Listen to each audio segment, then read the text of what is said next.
Safety Committee. Today is February 13th, 2024. The time is 1:10. Our first item of business is to review and approve the minutes of January 23rd. If there are no additions or corrections, I'll entertain a motion. So moved. Second, all in favor? Aye. Item number 1 is Speedway.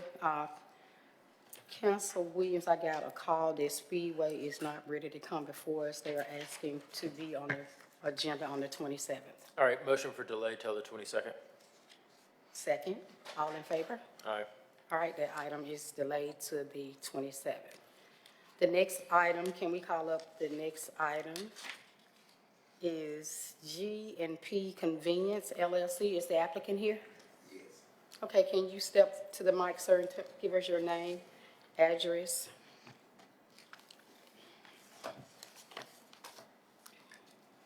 Good afternoon. Good afternoon. Good afternoon. My name is Gerald Stinson. My address is right down the street. It's 627 23rd Street North. Okay. All right. Where's the detective? Anybody here to talk about, has any incidents been at this location? All right, Ms. Brown, does the applicant, Mr. Lowe, does the applicant meet zoning? Yes, the property is zone R4A, and it's resuming its legal non-conforming status due to a ZBA case, so they do meet zoning requirements. Okay, Ms. Brown, has the applicant in good standings with tax and revenue? Yes, Madam Chair, the applicant is in good standing. Okay, thank you. Is there anybody here from the neighborhood to speak for or against this item? Okay, this item presented to the Fountain Heights neighborhood on 1/30/2024.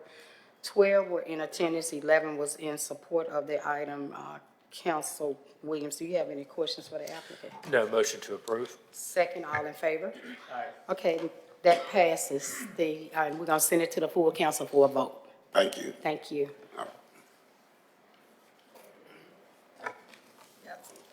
The next item is item number 4. It is a resolution.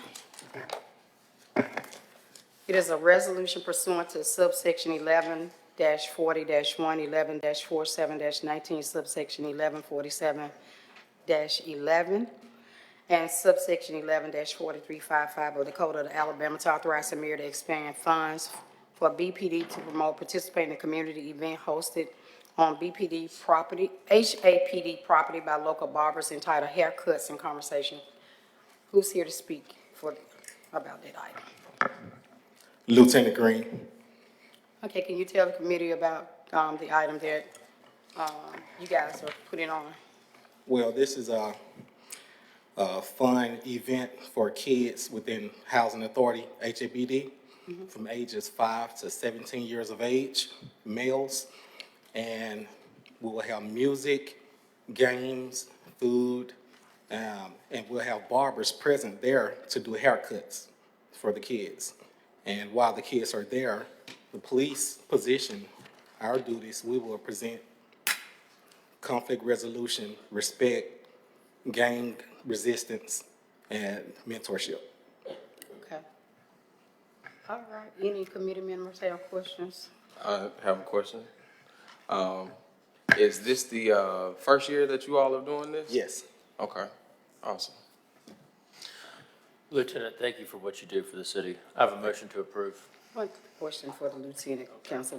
Lieutenant, is this the only housing complex you'll be doing this in, or you guys will be moving this around? Well, we will have, it'll be open to all of HABD, which we will just have the event at High Shopper Rail. Okay, you'll start location. there. Yes. Okay, all right, Council Williams, back to you. All right, motion to approve. All in favor? All right, that item passes, thank you. Thank you. Back to item number 3 for the Councilman Automotive Recycling LLC. Is the applicant here?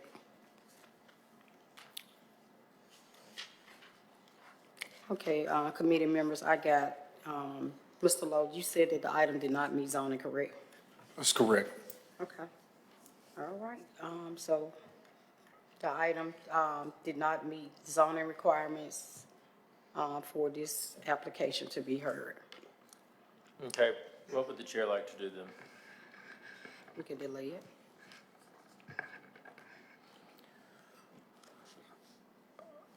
I had a question. Council. Okay.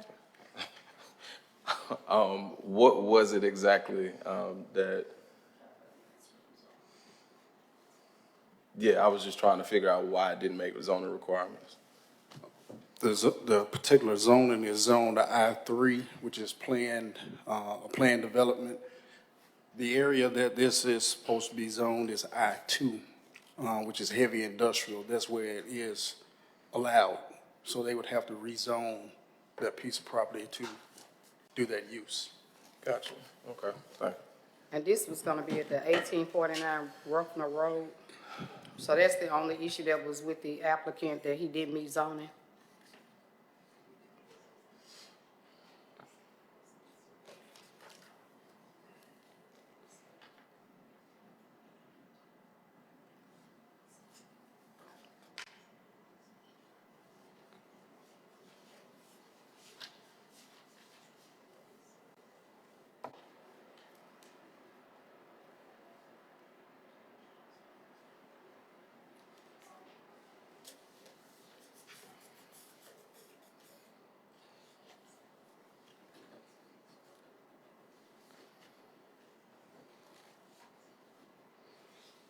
Ms. Bernard?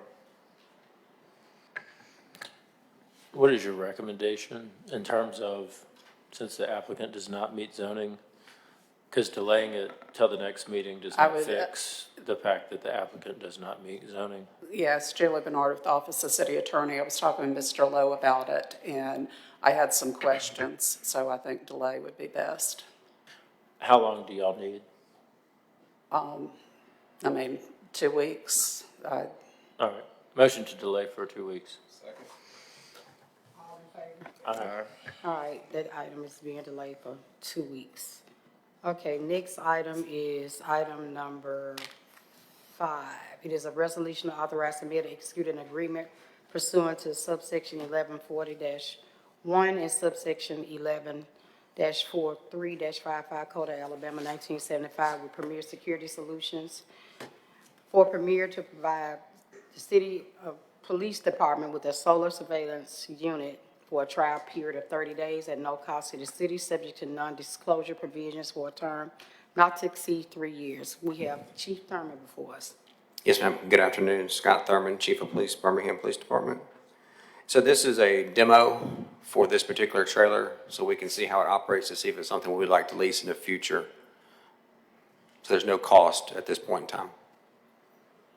Okay, does any committee members have any questions for Chief Thurman? Yeah, Chief, are these the trailers that are similar to what Jefferson County Sheriff's Office has? The Premier is, and then the other one, which is item number 6, is a different version. Okay. And then do you know what the approximate, so it looks like that you're purchasing item number 6. We're leasing. A leasing, okay. In that lease, you're leasing two of those Yes, sir. for approximately 200. Yes, sir. And then the Premier is just a 30-day Demo. trial, so you're going to see which one you want more. Well, we're going to lease the Live View because we know we want them. There's some specifications that are different than two. Premier was slow to get their business license, so that's kind of why I delayed them. But we want to look at both to see which is the better one. We know we want Live View, but if Premier will work, we can have a combination of the different trailers. Okay, so I can't remember if you were the chief or not, but several years ago, I tried to get these in the budget, and they were actually put in the budget, and then the police department never purchased them. What's the change in heart? Oh, that was before my time. Okay, And then too, we've seen the success that Jefferson County's had, and the ability to move them around the city when we have different situations going on would be very beneficial to the police department and the citizens. okay. And that will be streamed to the Real-Time Crime Center? Yes, sir. Okay, is that currently staffed fully? It should be in the next few weeks. We're finalizing the hiring process right now. Okay, and that's going to be 24/7? Yes, sir. Okay, thank you. No questions. I had a question. Well, no, So I want to make sure that I'm being recognized by the chair. So, okay, all right. And so this unit, where will it be located? So they're mobile. We can move them around the city at any point in time. So if we're having an event, let's say in your district, and we feel like we need it there, we can place it there. When the event's over, we can move it somewhere else. So we can constantly move them. They're just trailers. Got you. And so we don't already currently have any of these? No, sir. That's very interesting. Got it. Yeah. So every year I've tried to get them in the budget. They've actually been put in the budget several years and the police department failed to purchase them even though they had the funding for it. I've been here 6 years. Gotcha. That's why I asked what the change in heart is. I'm happy it's happening, but Yeah, I know, recently had the opportunity to go down to, Mobile, for their Mardi Gras celebration and, these are everywhere, throughout the city. So it's cool that we're, finally getting them. So, thank you. Thank you, Madam Chair. All right. motion to approve. Second. All in favor? Aye. All right, Chief, that item passes, and you can stand right there. Yes, ma'am. For item number 6, it's a resolution to authorize the mayor to execute a 3-year agreement pursuant to subsection 40-1- subsection 1143-55 of the Code of Alabama 1975 with Live View Technologies, LVT, to provide the city police department with 2 3D live units for a total of $207,480. Chief, is in your hands. Yes, ma'am. Scott Thurman, Service Chief of Police, Birmingham Police Department. So this will be 2 trailers that we would like to lease to move around in various locations throughout the city for video surveillance.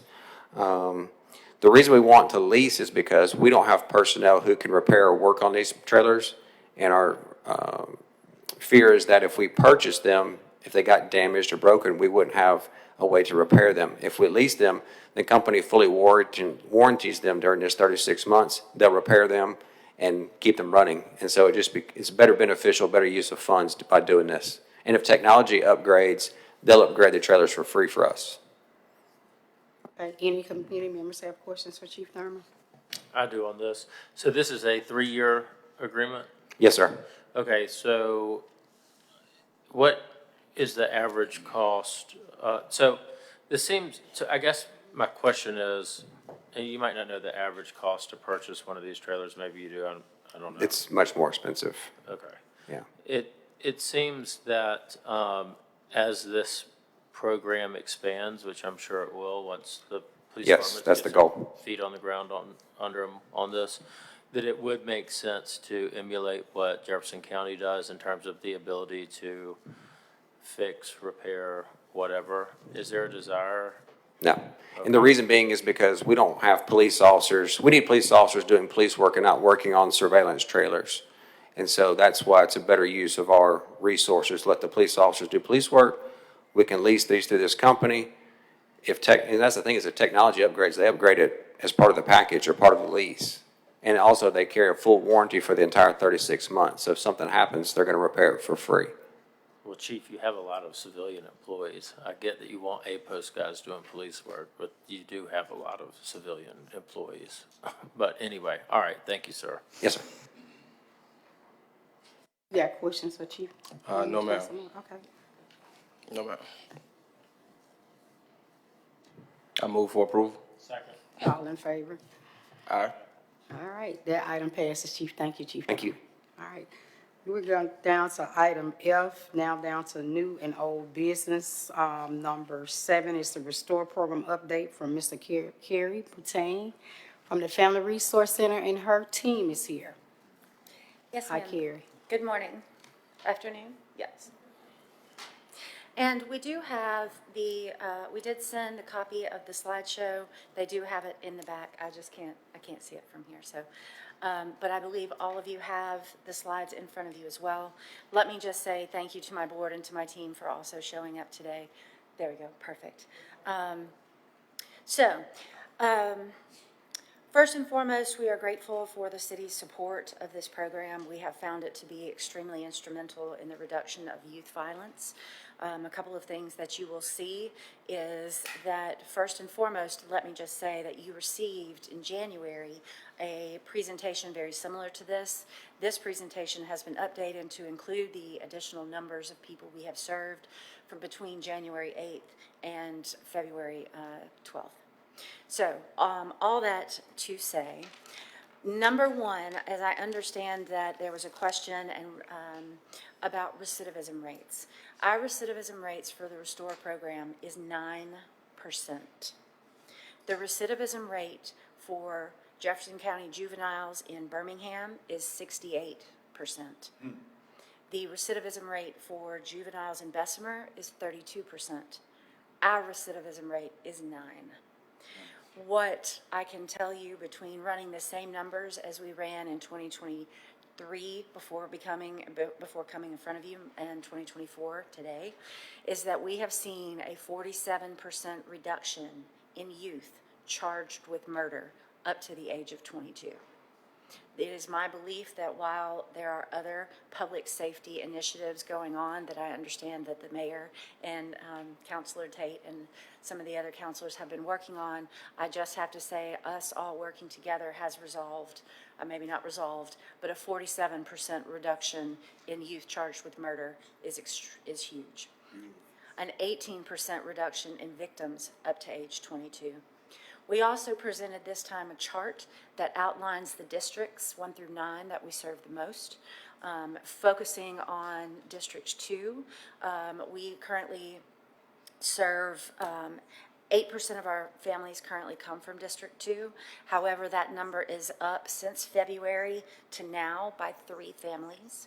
We currently serve 26% of our families from District 4. That number is up from 25 families on January the 8th to 38 families as of today. And we serve District 9, and 10% of our families are served from there.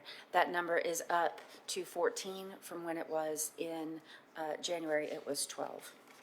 We have also included the numbers of youth that we have been able to reach. So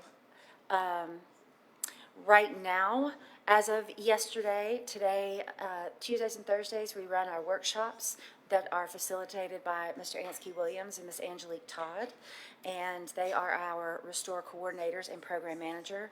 We have reached 634 youth. Please keep in mind this program will turn 1 year old on March the 1st. We have not even been around for an entire year. We have engaged with 217 youth before their release, so pre-release engagement from the juvenile detention facility.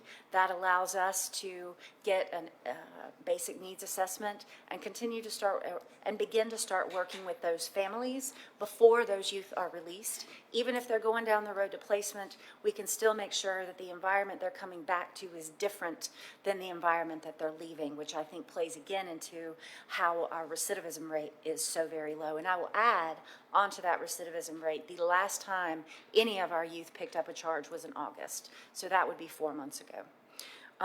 What I will also say is part of the participant data that we showed are helpful indicators to us to let us know what to be looking out for when we are reaching youth in the community. And so you can see our participant age. You can see how many have had prior systems engagement. You can see that 1 out of every 5 youth that come through have had truancy issues, which means at age 6, 7, and 8, their parents were brought before the court for not taking them to school. So when we start seeing truancy issues with children that young, we know that that is a huge indicator, and we try to reach out to some of our partners to figure out how can we approach and assist with this family. Or if there are older siblings in the home, then we wrap around services with them as well.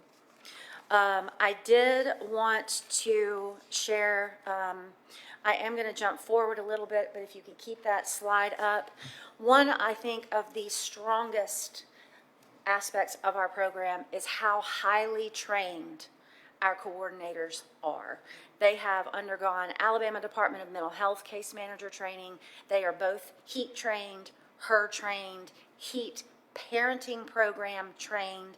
That is something that we would like to implement in the future as a parenting element. It's my position that if we can get the youth understanding conflict resolution and communication, and we can get the parents speaking the same words, speaking the same language, that is going to reduce some of our child abuse and neglect. It's going to reduce some of our domestic violence issues. It's going to reduce a lot. So moving from the back to the slide that is Red Alert Restore Trends, I did want to bring this to y'all's attention because these are the barriers that our youth are seeing. The number one, hands down, is mental health care. Because of the age group that we serve, many of them are 19 years of age, especially with young men of color. You hit 19, you are no longer covered by Medicaid, which means that all of that stabilization that we've been doing with you, get you in front of your doctors, get you back on your meds, get you stable so you can hold down a job or get into an educational program, that all stops. And now you start self-medicating again, and here we go right into that same cycle. So that is something that we are tracking very seriously because it very much affects our young men. When we first started this program, the first 8 youth that we selected in, 6 of those youth under the age of 19 now had children of their own. So that parenting element, that mental health element, that stability element is something that is always in the forefront of our mind. We have also been very clear with the participants that we want to know from them, what do you see your barriers being? And they will surprise you. There's a slide on here that they self-identified. Lack of parental support, lack of educational attainment. They understand that they are operating in a deficit and they just don't know how to get to point A to point B.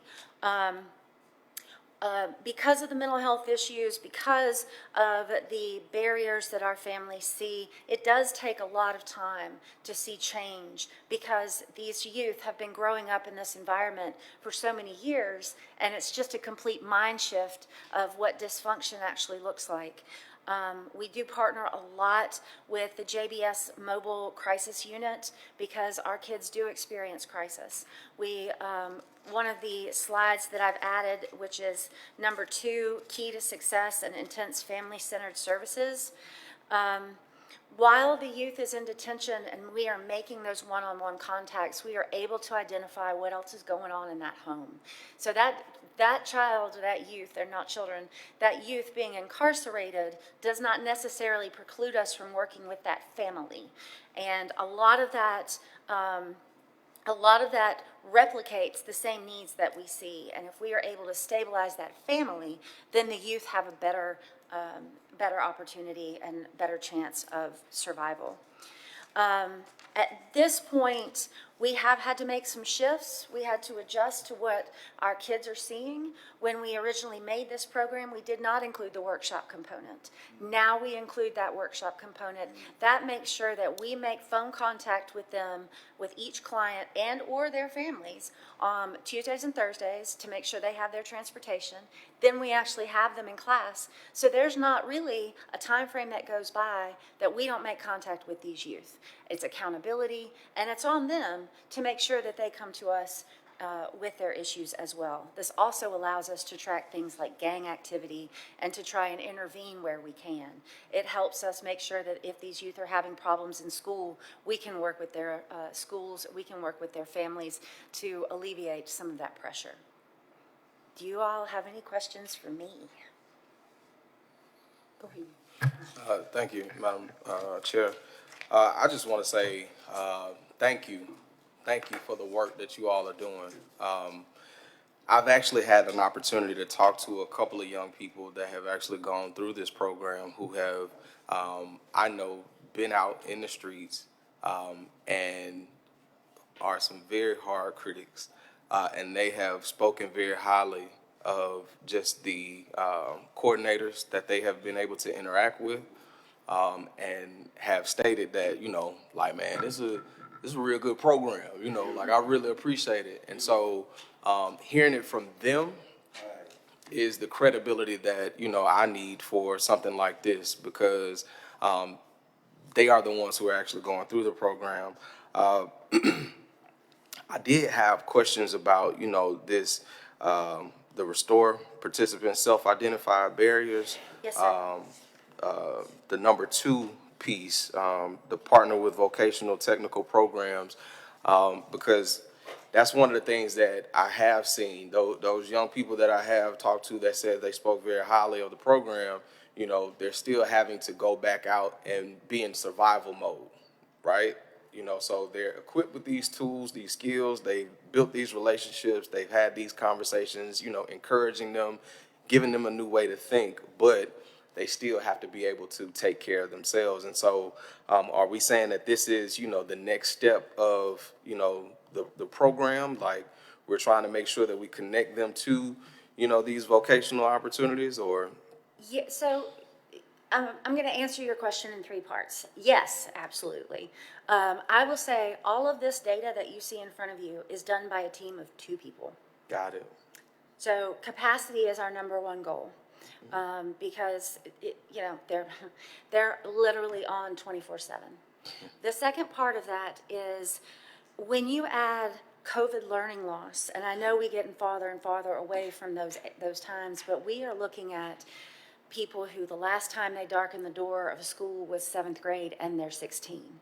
So when we're trying to get them into educational programs, literacy becomes an issue, math becomes an issue, and so sometimes it's just not, it's not an overnight thing. But we do have multiple partners in that Community Care Development Network. There are 3 youth builds that we're very close with, Lawson State, Jeff State. And we really try and ensure that that happens, but a lot of our kids also want to be self-supporting and they want to have jobs.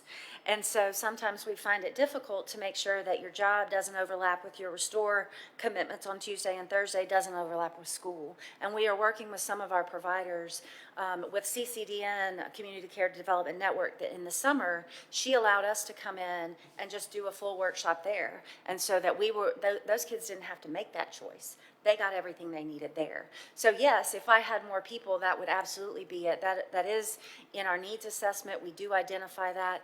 A lot of one thing that we do have a real issue with is until this year, there was no educational reciprocity in the state.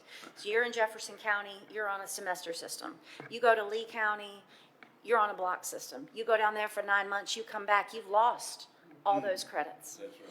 So that deficit, adding on top of all of these other things that they are having to survive through, sometimes prioritization does get lost there. But I hear what you're saying, and we will do better at making sure that our youth have as many options as possible.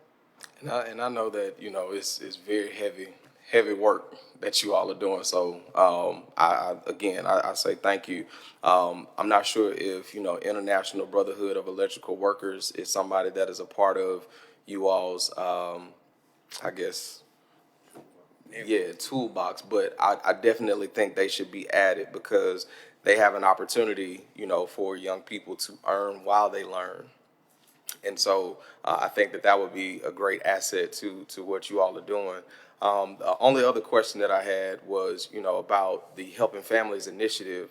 So I know that, it was mentioned that you all do identify those kids who may be truant.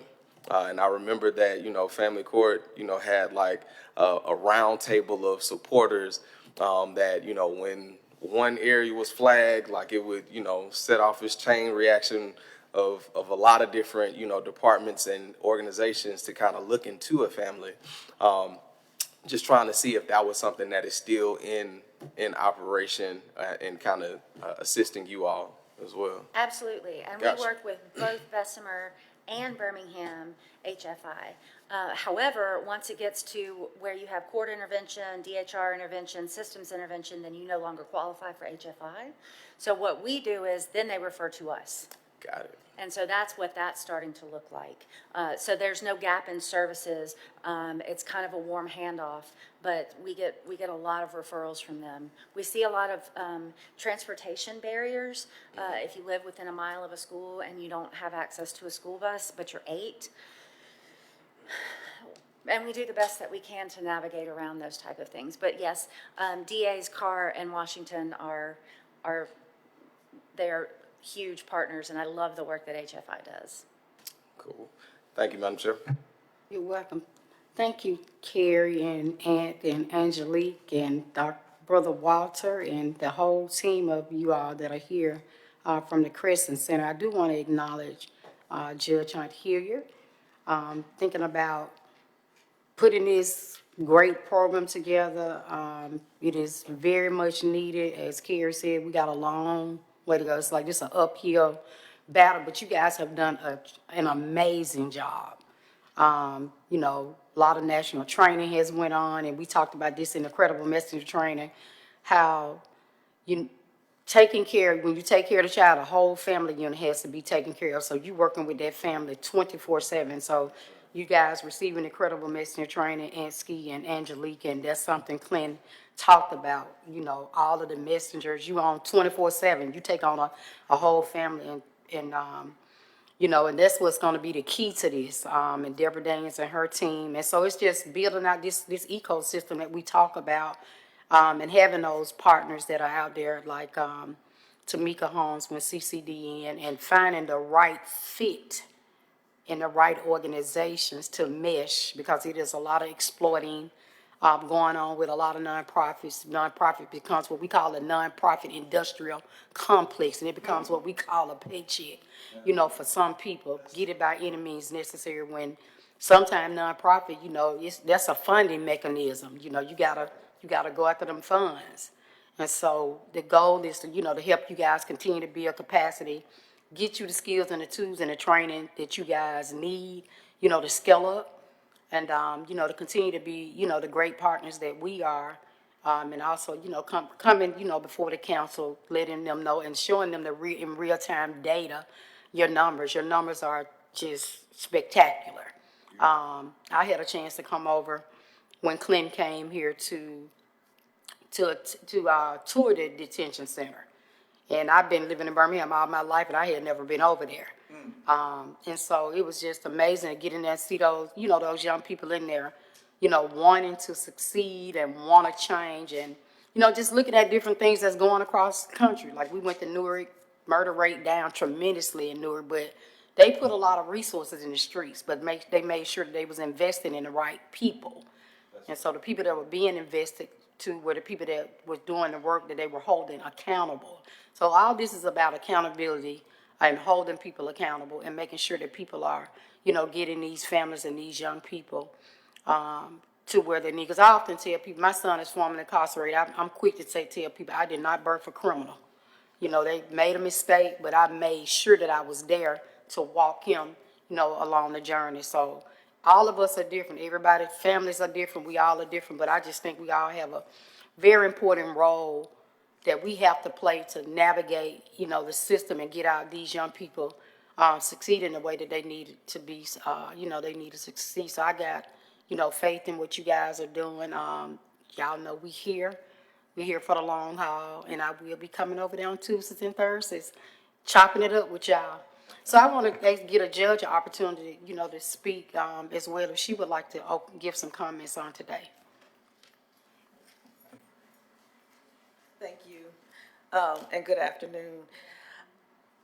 Only thing I want to add to what has been said, Carrie has laid out the statistics for you, but I want to tell you that what I see in the courtroom from the Restore program makes all the difference in the world. That's right. The young ladies and the young men who come through my court may have made some bad decisions, but we have to guide them and show them what to do in order to rehabilitate themselves.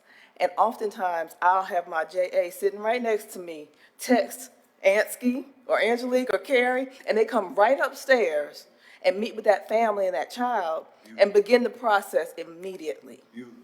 It's a transformational program. And I'm so happy to have that as a resource for us at Family Court. And thank you all for giving us the funding in order to do it. That's right. Well, thank you, Judge, for y'all even thinking about, something of this magnitude, to jump off in family court. Because it's like you said, the nucleus, it starts there. We got to get them where they are, meet them where they are, and get them where we need them to be going. So I really appreciate all the hard work that you guys have done. I know, doing work in the criminal legal system is very heavy work. It's very heavy. So I want to make sure that you guys taking care of your mental health and your healing process, and making sure that that is done. Brother Walter, we certainly appreciate you in the trenches and doing what you do. So my hand is extended to you guys, and I'm gonna speak on the behalf of my colleagues, that we here to wholeheartedly support you guys and what you're doing. We'll be going to the National League of Cities in March, and I'm already making some moves to drive some more federal dollars here. Beautiful. Thank you so much. Thank you. Councilman Moore, you have anything else for, you sure? I second. All in favor? All right, meeting is adjourned. Thank you. Thank you all. Thank you.